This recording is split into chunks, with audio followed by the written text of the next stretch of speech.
दोस्तों स्वागत है आपका बिहार न्यूज़ में। दोस्तों मैं हूं फिरदौस गनी और आप देख रहे हैं केडीवी लाइव। दोस्तों आज हो चुका है 19 फरवरी 2022। तो आज की बिहार की टॉप न्यूज़ लेकर आए हैं आपके लिए। दोस्तों वीडियो स्टार्ट करने से पहले आपसे एक रिक्वेस्ट है, अगर आप नए आए हैं इस चैनल पर तो फिर इस चैनल को सब्सक्राइब करके बेल आइकन को भी प्रेस कर दीजिए और साथ में वीडियो को लाइक कर दीजिए, अपने दोस्तों के साथ शेयर भी कीजिए। तो चलो दोस्तों स्टार्ट करते हैं आज की पूरे बिहार की टॉप न्यूज़। दोस्तों आज बिहार न्यूज़ में सबसे पहले बात करते हैं कि बिहार की राजधानी पटना से अच्छी खबर सामने आ रही है। ताज़ा रिपोर्ट्स के मुताबिक नीतीश सरकार बिहार के पटना, मुजफ्फरपुर, पूर्णिया, अररिया, कटिहार, किशनगंज, सुपौल, नालंदा, समस्तीपुर समेत बिहार के सभी शहरों में ट्रैफिक पार्क बनाने जा रही है, जहां इसको लेकर के विभाग के स्तर पर तैयारी चल रही है। खबर के अनुसार बिहार के पटना, गया और मुजफ्फरपुर में अस्थायी तौर पर ट्रैफिक पार्क बनाया गया है, लेकिन परिवहन विभाग बिहार के सभी शहरों में ट्रैफिक पार्क बनाने की योजना पर काम कर रही है। दरअसल सड़क दुर्घटनाओं को कम करने के लिए ये विचार किया जा रहा है। ट्रैफिक पार्क में आने वाले लोगों को रोड सेफ्टी से संबंधित सभी प्रकार की जानकारियां दी जाएगी। साथ ही साथ लोगों को ट्रैफिक नियमों से जुड़े अंडरपास, जेब्रा क्रॉसिंग, रेलवे फाटक के पास लगे साइन बोर्ड, रोड पर लगे साइन बोर्ड, गाड़ी की गति सहित अन्य कई तरह की चीजों के बारे में भी बताया जाएगा। सरकार इस ट्रैफिक पार्क में आम लोगों को सड़क सुरक्षा के प्रति जागरूक करेगी। सड़क पर गाड़ी चलाने से संबंधित नियम कानून के बारे में बताया जाएगा, जहां इससे आम लोगों को ट्रैफिक के नियमों के बारे में भी जानकारी मिलेगी, जिससे सड़क दुर्घटनाओं में कमी आएगी। दोस्तों बात करते हैं कि कृषि विभाग के प्रयास से बिहार के सीमांचल के इलाकों में तेजी से रफ्तार पकड़ते जैविक खेती के बाद पहली बार कटिहार जिले में जैविक खाद से उपजाए गए सब्जी के स्टॉल का उद्घाटन किया गया। कटिहार जिला के रौतारा थाना क्षेत्र में जिला का पहला जैविक सब्जी दुकान उद्घाटन के बाद जिला कृषि पदाधिकारी ने कहा कि आने वाले दिनों में कटिहार जिला में ऐसे 13 स्टॉल खोला जाना है। जैविक सब्जी की खेती न सिर्फ किसानों के लिए लाभदायक है, बल्कि इस विधि से उपजाए गए सब्जी खाने में बेहद स्वादिष्ट होती है और सेहतमंद भी रहते हैं। कृषि कोऑर्डिनेटर ने बताया है कि ये आसानी से बाजार में उपलब्ध होने वाले सब्जी से बस थोड़ी सी महंगी है, मगर इसमें सेहत का खजाना भरपूर है और इसी खूबियों को समझते हुए तेजी से इसके बाजार बढ़ने से किसान भी जैविक खाद के सहारे सब्जी की खेती को प्राथमिकता देने लगे हैं। दोस्तों बात करते हैं कि बिहार के मुख्यमंत्री नीतीश कुमार ने शुक्रवार को दिल्ली पहुंचने पर पंजाब के सीएम चन्नी और कांग्रेस पार्टी को फिर से निशाने पर लिया है। सीएम चन्नी की यूपी बिहार वाले भैया पर प्रतिक्रिया देते हुए उन्होंने कहा है कि पता नहीं किस तरह के व्यक्ति हैं जिनको पार्टी ने मौका दे दिया है, कुछ जानते ही नहीं है। उन्होंने ऐसा कह करके अपना नुकसान खुद कर लिया है। दरअसल एक रोड शो के दौरान पंजाब के मुख्यमंत्री चरणजीत सिंह चन्नी ने कहा था कि बिहार यूपी के भैया पंजाब में आकर के शासन नहीं कर सकते। पत्रकारों से बात करते हुए सीएम नीतीश कुमार ने कहा कि चन्नी ने बहुत गलत बयान दिया है। बिहार के कितने लोग पंजाब में रह करके वहां के लोगों की सेवा करते हैं, कोई विदेश जाकर के उनके कामों को संभालते हैं। बिहार का कितना महत्व है। गुरु गोविंद सिंह का जन्म बिहार में ही हुआ था। कितनी बड़ी संख्या में पंजाब के लोग हर बार बिहार आते हैं, यहाँ के लोग उनका स्वागत करते हैं। दोस्तों अब बात करते हैं कि साल 2008 में गुजरात के अहमदाबाद में हुए सीरियल बम धमाके के मामले में दोषियों को सजा सुना दी गई है। जब विशेष न्यायाधीश AR पटेल की अदालत ने उन 50 अभियुक्तों में से 38 लोगों को फांसी की सजा सुनाई गई है। इन 38 दोषियों को IPC की धारा 302 UAPA के तहत फांसी की सजा सुनाई गई है। बाकी 11 दोषियों को उम्र कैद हुई है। ये फैसला एक रिकॉर्ड है, क्योंकि अभी तक एक साथ इतने लोगों को कभी भी फांसी की सजा नहीं सुनाई गई है। जी हाँ, अहमदाबाद में 26 जुलाई 2008 को हुए सिलसिलेवार बम धमाके में 70 मिनट के भीतर 56 लोगों की मौत हो गई थी और 200 से भी अधिक घायल हो गए थे। अदालत में 13 साल से भी ज्यादा समय तक मामला चलने के बाद बीते सप्ताह 49 लोगों को दोषी ठहराया गया और 28 अन्य को बरी कर दिया गया था। जब सोमवार को अभियोजन पक्ष ने दलीलें खत्म की थी और फिर अभियुक्तों को अधिकतम सजा देने का अनुरोध किया था। जहां अदालत ने 77 अभियुक्तों के खिलाफ पिछले साल सितंबर में मुकदमे की कार्रवाई खत्म की थी। विचाराधीन 78 आरोपियों में से एक सरकारी गवाह भी बन गया था। दोस्तों अब बात करते हैं कि लगातार बढ़ रही महंगाई लोगों की मुसीबतें बढ़ा रही है। जब महंगे पेट्रोल, डीजल और खाने के तेल के बाद अब साबुन, सर्फ, डिश वॉश जैसे उत्पादकों की कीमतों में इजाफा हुआ है। दरअसल देश की सबसे बड़ी MFCG company Hindustan Unilever limited ने फरवरी में इन उत्पादकों के दाम 3 से 10% तक बढ़ा दिए हैं। कंपनी ने 2 महीने में लगातार दूसरी बार दाम बढ़ाए हैं। हिंदुस्तान यूनिलीवर लिमिटेड का कहना है कि कच्चे माल की ऊंची कीमतों के असर को कम करने के लिए इन उत्पादकों के दाम दूसरी बार बढ़ाने का फैसला किया गया है। कंपनी ने दिसंबर में संकेत दिया था कि अगर कच्चे माल की महंगाई दिसंबर तिमाही के मुकाबले ज्यादा होगी तो फिर वह चरणबद्ध तरीके से दाम बढ़ने पर विचार करेगी। एक बंगला बने न्यारा, हिंदी फिल्म के इस बोल की तरह हर किसी की ख्वाहिश होती है कि उसका भी सपनों का घर हो। हालांकि बंगला या फिर महल के सपने को पूरा कर पाना हर किसी के बस में नहीं होता है, लेकिन छोटा ही सही सुंदर और सुकून भरा आशियाना बनाना सब चाहते हैं। वहीं दुनिया में कुछ ऐसे भी लोग हैं जो पिछले कई सदियों से मकान में न रह करके जंगल पहाड़ आदि में जीवन गुजर बसर करते हैं। आज हम आपको एक ऐसा ही समुदाय के बारे में बताने जा रहे हैं जो चिड़ियों की तरह घोंसला बना करके रहते हैं।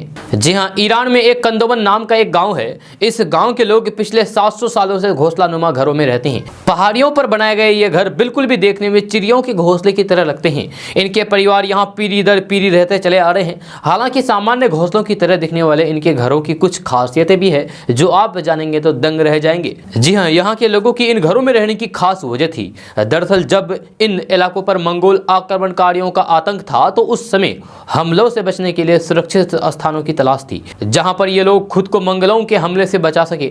ऐसे में ये लोग पहाड़ियों पर चले गए और फिर वहां पर इस तरीके के घर बनाए जहां उन्होंने छिपने के लिए चट्टानों को खोदा और घरों को तैयार किया। समय के साथ ये घर उनके लिए रहने की अस्थायी जगह बन गई। हालांकि ये घर देखने में साधारण लगते हैं, इनको देखकर लगता है कि यहाँ पर रहना काफी मुश्किल होता होगा, लेकिन ऐसा बिल्कुल भी नहीं है। ये घर हर तरह के मौसम में अनुकूल बने रहते हैं। इन घरों में ठंड के मौसम में गर्मी और गर्मी के मौसम में ठंडी बनी रहती है, ठंड बने रहते हैं। जहाँ ये घर देखने में भले ही अजीब व गरीब लगते हो लेकिन ये काफ़ी आरामदायक होते हैं।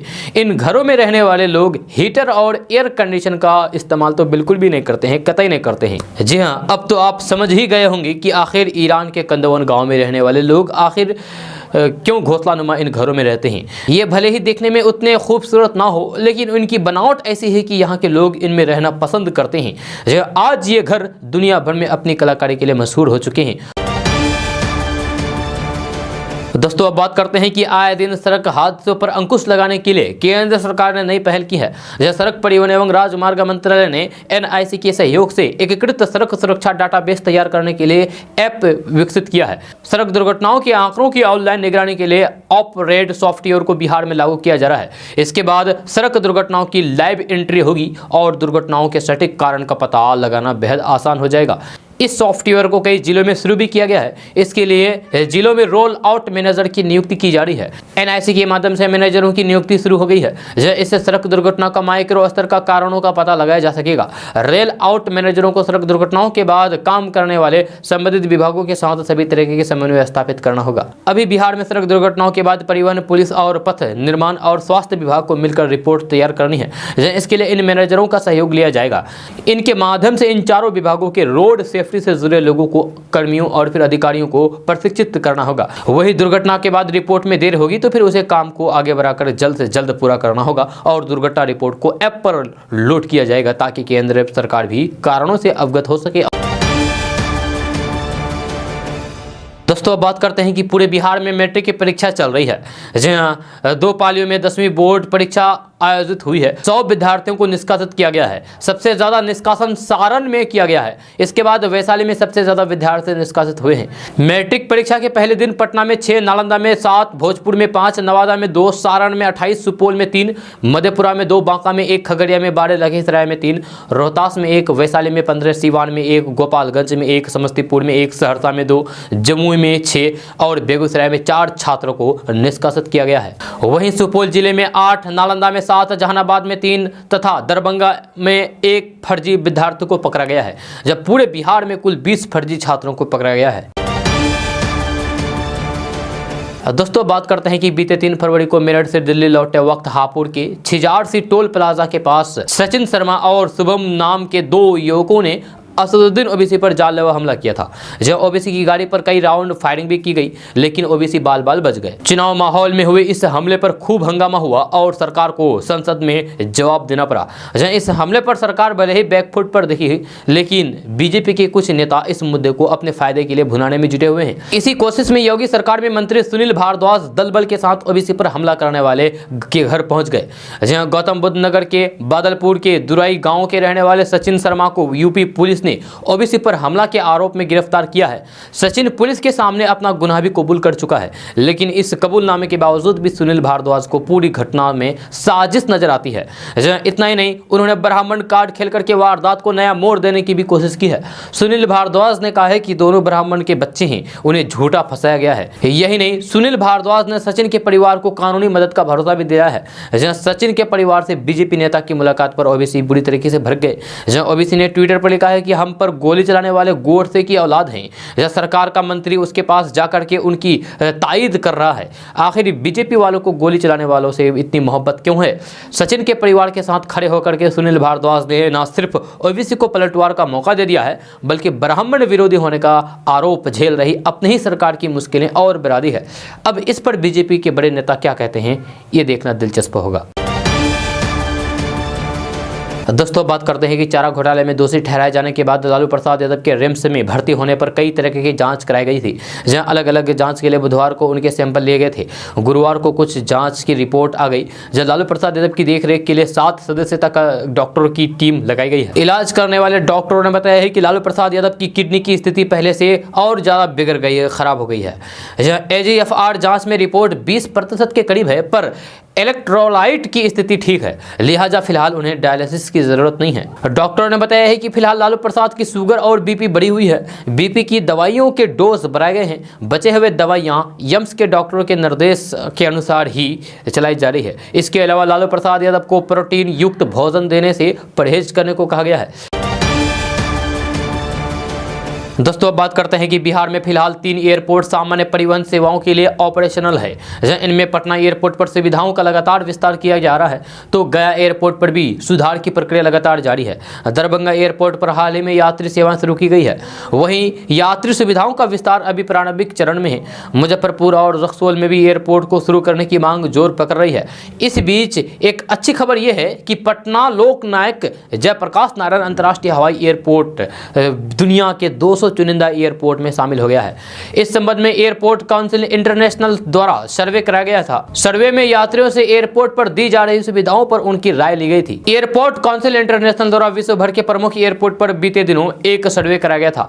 इसमें यात्रियों से कोरोना काल में दी जा रही सुविधाओं और समस्याओं के निपटारे के बारे में संबंध में फीडबैक मांगा गया था।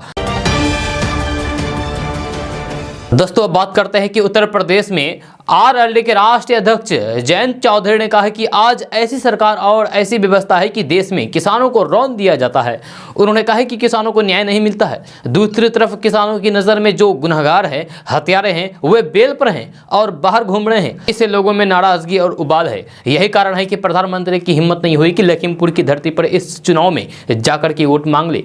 उनकी मीटिंग भी रद्द कर दी गई। जयंत चौधरी ने कहा है कि इस चुनाव में गाँव-गाँव में बीजेपी का बहुत विरोध है। लोग उन्हें अंदर घुसने नहीं दे रहे हैं। जयंत चौधरी ने कहा है कि ये लोग झूठ भी तरीके से परोसते हैं जिसका कोई मुकाबला नहीं है। ये लोग सारी बातें हवा हवाई करते हैं। उन्होंने सभा में मौजूद लोगों से कहा है कि आप लोग सही फैसला लेंगे तो फिर बस की पहली सवारी योगी आदित्यनाथ की लखनऊ से गोरखपुर के लिए होगी, जिसका टिकट मैं खुद खरीद कर दूंगा। दोस्तों, बात करते हैं कि विधानसभा चुनाव में कांग्रेस की ओर से चुनाव प्रचार करने पहुंचे पूर्व प्रधानमंत्री डॉक्टर मनमोहन सिंह भी चुनावी मैदान में कूद गए हैं। उन्होंने गुरुवार को वीडियो जारी करके केंद्र सरकार पर हमला बोला है। जहां डॉक्टर मनमोहन सिंह ने मोदी सरकार के राष्ट्रवाद को नकली करार देते हुए कहा है कि वे अंग्रेजों की फूट डालो और राज करो की नीति पर चलता है। मोदी सरकार को चीन के मुद्दे पर घेरते हुए उन्होंने कहा कि 1 साल से चीनी फौज भारत की पवित्र जमीन पर बैठी है। इस सरकार को संविधान पर भरोसा नहीं है। उन्होंने कहा कि संवैधानिक संस्थानों को लगातार कमजोर किया जाता है। यह सरकार देश के अंदर ही नहीं बल्कि विदेश नीति में के मोर्चे पर भी फेल हुई है। डॉक्टर मनमोहन सिंह ने पंजाब, कोरोना महामारी, महंगाई, बेरोजगारी, चीन, राष्ट्रवाद सहित कई मुद्दों पर अपनी राय रखी। उन्होंने कहा कि आज देश की स्थिति चिंताजनक है। कोरोना के दौर में केंद्र सरकार की गलत नीतियों के कारण एक तरफ अर्थव्यवस्था गिरी, जहां महंगाई और बेरोजगारी से लोग परेशान है। 7 साल सरकार चलाने के बाद भी केंद्र सरकार गलतियों को नहीं मान रही है। मोदी सरकार लोगों की समस्याओं के लिए जवाहरलाल नेहरू को जिम्मेदार ठहरा रही है। आरोप लगाया है कि सरकार अपने स्वार्थ को पूरा करने के लिए लोगों को जाति, धर्म और क्षेत्र के नाम पर बांट रही है, उन्हें आपस में लड़ाया जा रहा है। केंद्र सरकार बांटो और राज करो की राजनीति पर चल रही है। डॉक्टर मनमोहन सिंह ने कहा है कि चुनावी माहौल में पंजाब की जनता के सामने बड़ी चुनौतियां हैं, इनका मुकाबला ठीक तरीके से करना जरूरी है। किसान आंदोलन के दौरान भी पंजाब और पंजाबियों को बदनाम करने की कोशिश की गई है। जिन पंजाबियों की दिलेरी, बहादुरी, देशभक्ति और कुर्बानी को पूरी दुनिया सलाम करती है, उनके बारे में क्या कुछ नहीं कहा गया। पंजाब की धरती पर पैदा हुआ एक सच्चे देशवासियों के नाते मुझे इससे बहुत दुख हुआ। दोस्तों बात करते हैं कि मैट्रिक परीक्षा 2022 में कई छात्रों के फॉर्म भरने में गड़बड़ी हुई है। इस गड़बड़ी के बाद बोर्ड अब स्कूलों के प्रधान पर कार्रवाई की तैयारी कर रही है। बोर्ड के सचिव ने शिक्षा विभाग में माध्यमिक शिक्षा निदेशक को ऐसे स्कूलों के प्रधान के खिलाफ कार्रवाई की अनुशंसा की है जहां गड़बड़ी हुई है। बोर्ड ने कहा है कि माता पिता का नाम और परीक्षार्थियों का नाम कुछ स्कूलों ने जानबूझकर के बदला है। बोर्ड ने कहा है कि ऐसी विसंगतियां जानबूझकर की गई है, इनमें अनुचित रूप से निजी स्वार्थ साधने का प्रयास किया गया है। बिहार बोर्ड के सचिव ने स्पष्ट कहा है कि ऑनलाइन रजिस्ट्रेशन और परीक्षा फॉर्म भरने में सिर्फ स्पेलिंग संबंधित गलतियों के सुधार का अवसर दिया जाता है। ये जिम्मेदारी सिर्फ विद्यालय के प्रधान की होती है, जिसके लिए उन्हें जिला शिक्षा पदाधिकारी के माध्यम से गोपनीय रूप से यूजर आईडी और पासपोर्ट उपलब्ध कराया जाता है। दोस्तों बात करते हैं कि बिहार की राजनीति में एक बार फिर से राजनीतिक हलचल मच गई है। नीतीश सरकार में पशुपालन मंत्री और एनडीए की सहयोगी वीआईपी पार्टी के अध्यक्ष मुकेश सहनी ने खुलकर अपनी नाराजगी जाहिर कर दी है। मुकेश सहनी ने कहा है कि उनकी पार्टी बिहार में हो रही सभी 24 सीटों पर एमएलसी का चुनाव लड़ेगी। इसके अलावा उन्होंने साफ कर दिया है कि उनकी पार्टी जीतने के लिए चुनाव लड़ रही है और इसीलिए उन्होंने सभी सीटों पर उम्मीदवार उतारने का निर्णय लिया है। आपको बता दूं कि एनडीए के दो बड़ी सहयोगी बीजेपी और जेडीयू के बीच एमएलसी चुनाव को लेकर के सीटों का बंटवारा पहले से ही हो चुका है, जिससे मुकेश सहनी की नाराजगी बताए जा रहे हैं। इससे पहले शुक्रवार को मुकेश सहनी ने बिहार के मुख्यमंत्री नीतीश कुमार से मुलाकात की थी। इस दौरान उन्होंने एमएलसी चुनाव को लेकर की भी बात की थी।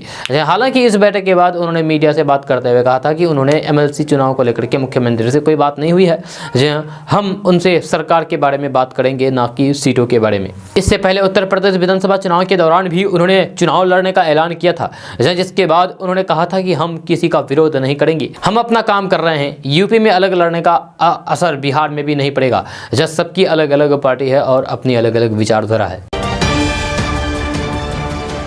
दोस्तों बात करते हैं कि बिहार में रहने वाले लोग दरभंगा के बाद मुजफ्फरपुर और रक्सौल में भी एयरपोर्ट को शुरू करने की मांग कर रहे हैं, लेकिन अभी तक सरकार की ओर से सिर्फ और सिर्फ आश्वासन ही दिया जा रहा है। जहां ऐसी खबर आ रही है कि सरकार बहुत जल्द इन एयरपोर्ट को विकसित कर सकती है।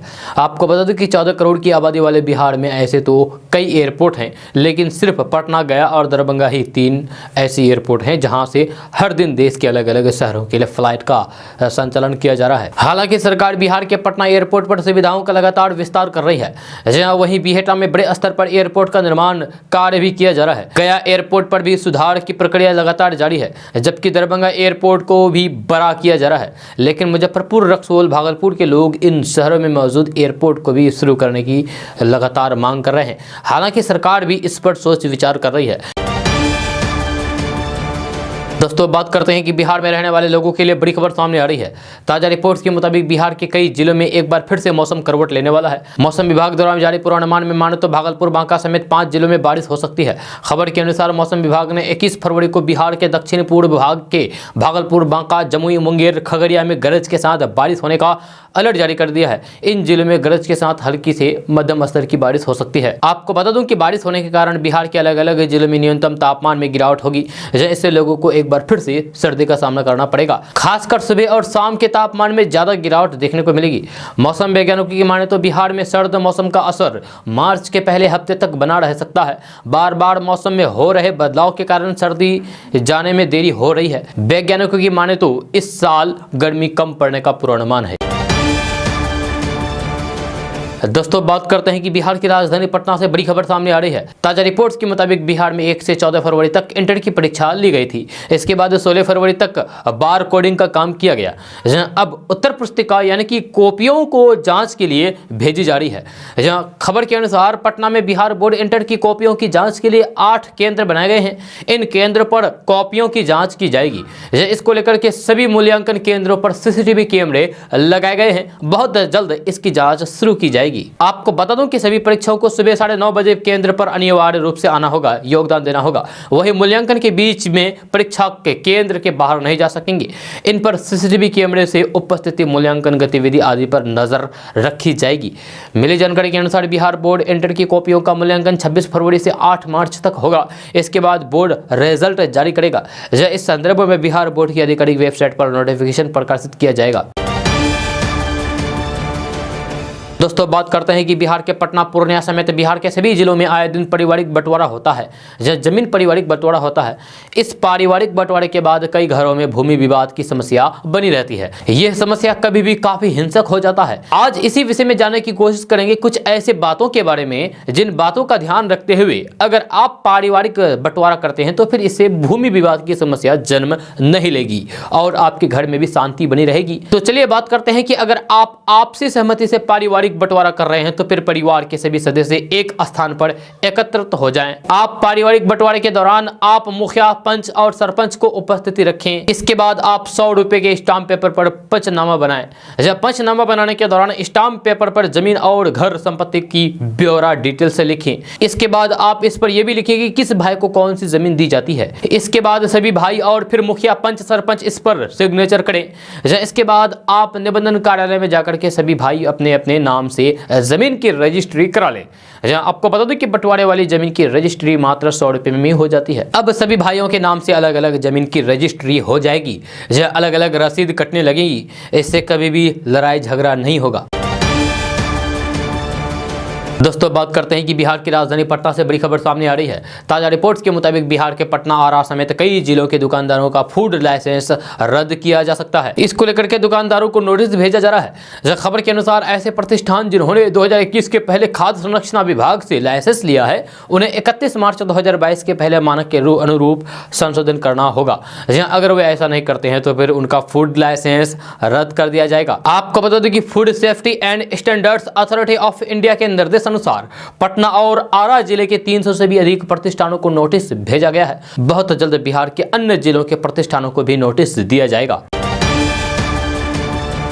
दोस्तों बात करते हैं कि बिहार में अपराधियों का तांडव जारी है। जहां अपराधी बार बार स्वर्ण व्यवसाय को टारगेट कर रहे हैं। ताजा मामला बिहार के पूर्णिया जिले के सहायक खजांची थाना क्षेत्र की रजनी चौक का है। जहां गुरुवार की देर शाम एकम्बा ज्वेलर्स के मालिक घनश्याम प्रसाद से बाइक सवार अपराधियों ने पैसे और सोने से भरा बैग लूट लिया। इस बैग में 4 लाख रुपए नगद के अलावा आधा किलो सोना और 1 भर सोने का चैन था।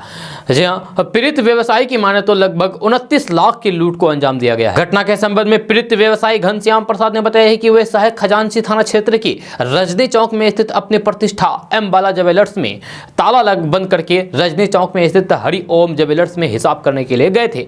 हिसाब करके जैसे ही बाहर आकर घर जाने के लिए अपनी स्कूटी पर सवार हुए वैसे ही बाइक सवार 2 अपराधी आए और झोला में रखे 4 लाख नगद और 500 ग्राम सोने को अपने कब्जे में लेकर भाग गया। साथ ही 1 भर के सोने का चैन भी छीन करके फरार हो गए। पीड़ित के अनुसार लुटेरे 9 युवक थे। दोस्तों बात करते हैं कि यूक्रेन में फंसे बिहारी छात्रों का वीडियो सोशल मीडिया पर अभी वायरल हो रहा है। जब प्रधानमंत्री और बिहार के मुख्यमंत्री नीतीश कुमार से पहले ही उनके परिजन गुहार लगा चुके हैं, अब छात्रों ने खुद वीडियो भेज करके अपना दर्द बयां किया है। जब पिछले कुछ दिनों से जिस तरीके से रसिया तथा यूक्रेन के बीच तनातनी की स्थिति है उसके बाद से यूक्रेन पर युद्ध का संकट मंडरा रहा है। अब इस वजह से यूक्रेन में रह रहे बिहार के लोगों की भी चिंता बढ़ गई है। रोहतास के डालमिया नगर में रहने वाले डॉक्टर अमित कुमार पिछले 27 सालों से यूक्रेन में रह रहे हैं। जब वहां के बिगड़े हालात से वे लोग काफी चिंतित है। यूक्रेन से उन लोगों ने वीडियो बना करके भेजा है। जहां साथ ही बताया है कि भारत की सरकार उन लोगों को भरपूर मदद कर रही है, लेकिन यूक्रेन की सरकार की मदद के संबंध में वे लोग खुलकर बोलने से बच रहे हैं। दोस्तों बात करते हैं कि असदुद्दीन ओवैसी की पार्टी ऑल इंडिया मजलिस इत्तेहादुल मुस्लिमीन यानी कि AIMIM के विधायकों ने बिहार में राष्ट्रगीत वंदे मातरम गाए जाने के मामले पर फिर से मोर्चा खोल दिया है। जी हां, बिहार में AIMIM विधायक दल के नेता अख्तरुल ईमान ने कहा है कि राष्ट्रगीत से लोगों को दिक्कत है, इसे थोपा नहीं जा सकता है।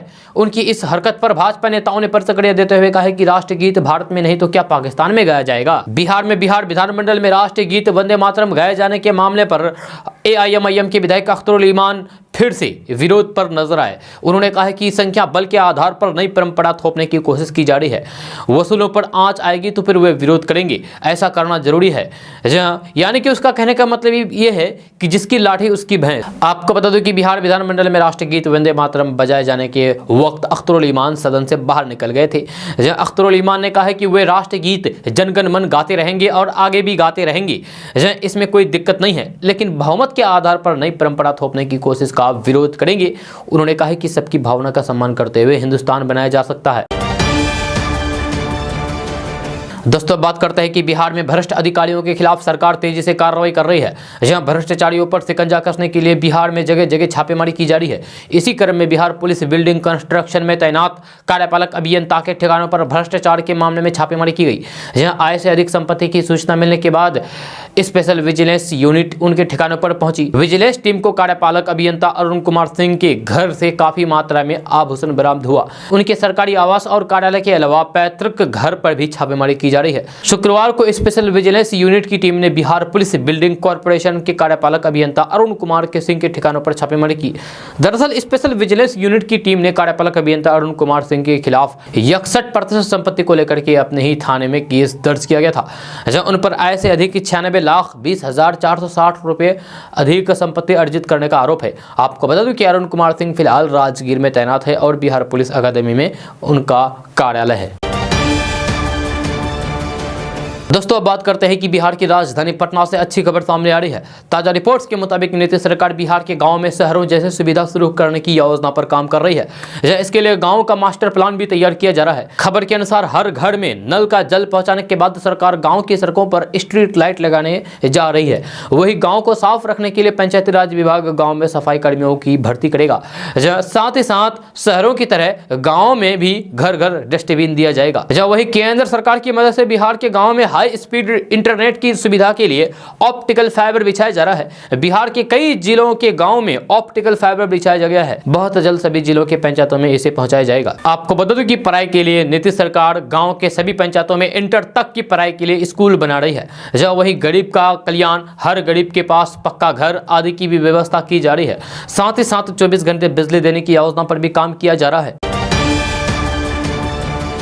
दोस्तों बात करते हैं कि बिहार की राजधानी पटना से अच्छी खबर सामने आ रही है। ताजा रिपोर्ट्स के मुताबिक केंद्र सरकार और राज्य सरकार की परियोजना में जिन किसानों ने जमीन दी है उन किसानों को जल्द से जल्द मुआवजा देने की राशि दी जाएगी। जी हाँ, इसको लेकर के निर्देश भी दे दिए गए हैं। खबर के अनुसार बिहार के पटना, हाजीपुर, छपरा, मुजफ्फरपुर, बक्सर में कई ऐसे किसान हैं जिनकी जमीन सरकार की परियोजना में गई है। अपर मुख्य सचिव ने कहा है कि इन परियोजनाओं के मुआवजे का भुगतान प्राथमिकता के आधार पर किया जाएगा। इसको लेकर के अधिकारियों को निर्देश भी दे दिए गए हैं। दोस्तों बात करते हैं कि बिहार की राजधानी पटना से बड़ी खबर सामने आ रही है। ताजा रिपोर्ट्स के मुताबिक नीतीश सरकार गांव में गोबर से गैस बनाने के लिए गोवर्धन योजना शुरू करने जा रही है। इस योजना के तहत सरकार गांव के किसानों से गोबर की खरीदारी करेगी। खबर के अनुसार नीतीश सरकार गांव में गोबर से मीथेन गैस बनाने के लिए प्रत्येक जिले में एक प्लॉट स्थापित करने जा रही है। इस प्लॉट के संचालन के लिए किसानों से गोबर लिया जाएगा। एजेंसी चयन के लिए टेंडर की प्रक्रिया भी शुरू की जाएगी। आपको बता दूं कि प्रोसेसिंग प्लांट के लिए भूमि का चयन करने की जिम्मेदारी स्थानीय जिला प्रशासन की होगी। कई जिलों में यह काम शुरू किया गया है। 5 मार्च तक गैस प्लांट लगाने के लिए एजेंसी का चयन कर लिया जाएगा। इस दिशा में तेजी से काम किया जा रहा है। सरकार किसानों से किस रेट पर गोबर की खरीदारी करेगी वह अभी तक तय नहीं किया गया है। बहुत जल्द इसको लेकर भी निर्देश जारी कर दिया जाएगा। बिहार में 2025 तक सभी जिलों में गोबर गैस के प्रोसेसिंग प्लांट से उत्पादन शुरू किया जाएगा। साथ ही साथ भोजन बनाने के लिए सिलेंडर भी तैयार किए जाएंगे। दोस्तों बात करते हैं कि बिहार की राजधानी पटना से बड़ी खबर सामने आ रही है। ताजा रिपोर्ट्स के मुताबिक बिहार के शिक्षक पद पर चयनित सभी अभ्यर्थियों को दहेज नहीं लेने का शपथ पत्र भरना होगा। इसको लेकर के दिशा निर्देश जारी कर दिया गया है। खबर के अनुसार बिहार में शिक्षक के पद पर चयनित अभ्यर्थियों को प्रखंड में नियुक्ति पत्र दिया जाएगा। इस नियुक्ति पत्र देने के दौरान सभी अविवाहित शिक्षक अभ्यर्थियों को बिना दहेज शादी का शपथ पत्र देना होगा। यह शपथ पत्र कार्यपालक दंडाधिकारी के हस्ताक्षर से होगा। आपको बता दूं कि बिहार के नीतीश सरकार ने दहेज लेने देने वाले के खिलाफ खिलाफ कई तरह के कड़े कदम उठाए हैं, लेकिन फिर से बिहार में दहेज लेने देने वालों की कमी नहीं है। खास करके सरकारी नौकरी करने वाले लोग भरपूर मात्रा में दहेज ले रहे हैं। मिली जानकारी के अनुसार नियुक्ति पत्र वितरण के कम से कम 3 दिन पहले NIC के पोर्टल पर स्थल आदि की जानकारी अभ्यर्थियों को मिल जाएगी। इसलिए अभ्यर्थी अपने जिले के NIC पोर्टल पर नजर बनाए रखें ताकि इसकी जानकारी मिलती रहे। दोस्तों बात करते हैं कि यूपी विधानसभा चुनाव के लिए सभी राजनीतिक दलों ने अपनी अपनी पूरी ताकत झोंक दी है। जब गुरुवार को बीजेपी यूपी प्रदेश अध्यक्ष स्वतंत्रता देव सिंह ने कन्नौज में एक विशाल जनसभा की और फिर बीजेपी उम्मीदवारों के लिए वोट मांगे। इसके साथ ही उन्होंने समाजवादी पार्टी और बहुजन समाजवादी पार्टी पर भी जोरदार हमला बोला है। स्वतंत्र देव ने दावा किया है कि यूपी चुनाव में बीजेपी को एक बार फिर से 300 से ज्यादा सीटें मिलेगी। स्वतंत्र देव सिंह ने कहा है कि बीजेपी ईमानदारी से अपने किए गए काम और राष्ट्रवाद के मुद्दे पर मैदान में है। उन्होंने सीएम योगी आदित्यनाथ को कर्मठ मुख्यमंत्री बताते हुए कहा है कि बीजेपी गरीबों को मुफ्त आवास, राशन और किसानों को दी गई राहत के भरोसे मैदान में है। हमारी सरकार तब तक चुप नहीं बैठेगी जब तक समाज के अंतिम व्यक्ति तक आवास और शौचालय न पहुंच जाए। इतना ही नहीं, उन्होंने अपने कार्यकर्ताओं को समाज सेवा में 24 घंटे खड़े रहने के लिए भी कहा है। उन्होंने यह भी कहा है कि जनता गुंडों की सरकार नहीं बनाना चाहती है, क्योंकि सपा की सरकार में गुंडई चरम पर होती है। आज गुंडे बाहर निकलने से डरते हैं, वहीं उनकी गाड़ी न पलट जाए। दोस्तों बात करते हैं कि कांग्रेस महासचिव प्रियंका गांधी वाड्रा ने शुक्रवार को कहा है कि भाजपा की राजनीति के सामने नहीं झुकने के कारण बिहार के पूर्व मुख्यमंत्री लालू प्रसाद यादव पर हमला किया जा रहा है। जहां उन्होंने उम्मीद जताई है कि लालू प्रसाद यादव को न्याय मिलेगा। प्रियंका गांधी वाड्रा ने ट्वीट किया है कि भाजपा की राजनीति का ये अहम पहलू है कि जो भी उनके सामने झुकता नहीं है उनको हर तरीके से प्रताड़ित किया जा रहा है। लालू प्रसाद यादव जी पर इसी राजनीति के चलते हमला किया जा रहा है, जहां मुझे आशा है कि उन्हें न्याय जरूर मिलेगा। दोस्तों बात करते हैं कि बिहार के पूर्व मुख्यमंत्री और हिंदुस्तानी युवा मोर्चा के राष्ट्रीय अध्यक्ष जीतन राम मांझी ने एक बार फिर से मुख्यमंत्री बनने की इच्छा जताई है। जहां अपने 7 महीने के कार्यकाल की उपलब्धियां गिनाते हुए जीतन राम मांझी ने कहा है कि जब भी मौका मिलेगा अपने आप को साबित जरूर करूंगा। जीतन राम मांझी के इस बयान पर बीजेपी विधायक हरिभूषण ठाकुर बचौल ने कहा है कि फिलहाल अभी कोई वैकेंसी नहीं है मुख्यमंत्री की। बीजेपी विधायक हरिभूषण ठाकुर बचौल ने कहा है कि सब लोग राजनीति में हैं, सभी की अपनी अपनी महत्वाकांक्षाएं होती है। वैसे बताना चाहूंगा कि अभी बिहार में मुख्यमंत्री पद के लिए कोई वैकेंसी नहीं है। नीतीश कुमार जी अभी बिहार के मुख्यमंत्री हैं। जहां बचौल ने यह भी कहा है कि पीएम और सीएम बनने की चाहत हर एक व्यक्ति की होती है और होनी भी चाहिए, लेकिन बिहार का मुख्यमंत्री बनने की चाहत जीतन राम मांझी जी की है, जो फिलहाल पूरा होने वाला नहीं है। जहां अभी किसी तरीके की वैकेंसी बिहार में नहीं है। अभी 5 साल तक रुक जाइए, इसके बाद ही ये मौका मिल सकता है। आपको बता दूं कि जीतन राम मांझी ने यह बयान मीडिया से पूछे गए एक सवाल के जवाब में कहा, जब पूर्व सीएम जीतन राम मांझी ने कहा है कि अपने गृह जिले के विकास के लिए नीतीश जी को 17 साल मिला और मुझे गया के विकास के लिए 7 महीना। जब हमको मौका दिया गया तब हम किसी से कम काम किए हैं क्या? दोस्तों बात करते हैं कि बिहार बोर्ड की मैट्रिक की परीक्षाएं शुरू हो गई है। जहां छात्र उत्साह से परीक्षा देने पहुंच रहे हैं। गुरुवार को परीक्षा का पहला दिन था। बेतिया में एक ऐसा छात्र परीक्षा देने पहुंचा जो आकर्षण का केंद्र बन गया। दरअसल बेतिया के राम लखन सिंह यादव कॉलेज में एक छोटे कद का छात्र परीक्षा देने जब केंद्र पहुंचा तो फिर लोग अचंभित और उत्साहित होकर के उसे देखने लगे। जब उसे देखने के लिए लोगों की भीड़ जमा हो गई। आपको बता दूं कि इस छोटे कद के परीक्षार्थी का नाम शमशेर अंसारी है, जो नरकटियागंज हाई स्कूल का छात्र है। गुरुवार को मैट्रिक की परीक्षा देने बेतिया के राम लखन सिंह यादव कॉलेज पहुंचा था। कॉलेज के सीएस राजेश कुमार वर्मा ने शमशेर अंसारी का सहयोग करते हुए खुद उसके सीट तक पहुंचाया। उससे पहले उसकी जांच भी कराई गई। शमशेर अंसारी का कद छोटा था पर उसके हौसले बुलंद थे। जब लोग उसे अजूबा की तरह देख रहे थे पर वह अपने में मगन चल रहा था। जब बौने कद के शमशेर को देखने और फिर उसे बात करने के लिए परीक्षा केंद्र पर छात्र काफी उत्साहित दिखे। कॉलेज के सीएस राजेश कुमार वर्मा ने बताया है कि सरकार की समावेशी शिक्षा के तहत किसी भी दिव्यांग और बोड़ा को पढ़ने लिखने और परीक्षा में भाग लेने का मौका मिला है।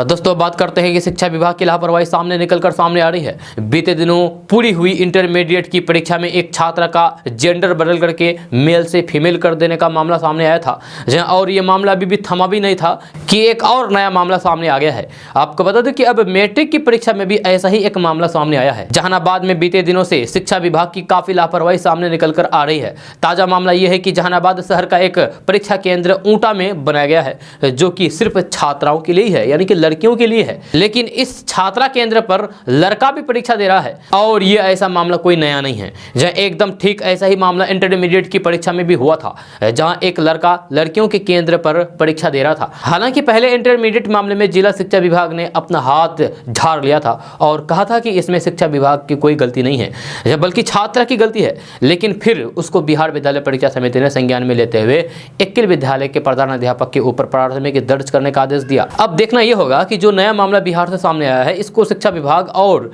बिहार विद्यालय परीक्षा समिति कैसे निपटाती है। वही बात करें उस बच्चे की, तो फिर बच्चे का नाम प्रियांशु है और वे टेहटा हाई स्कूल का छात्र है।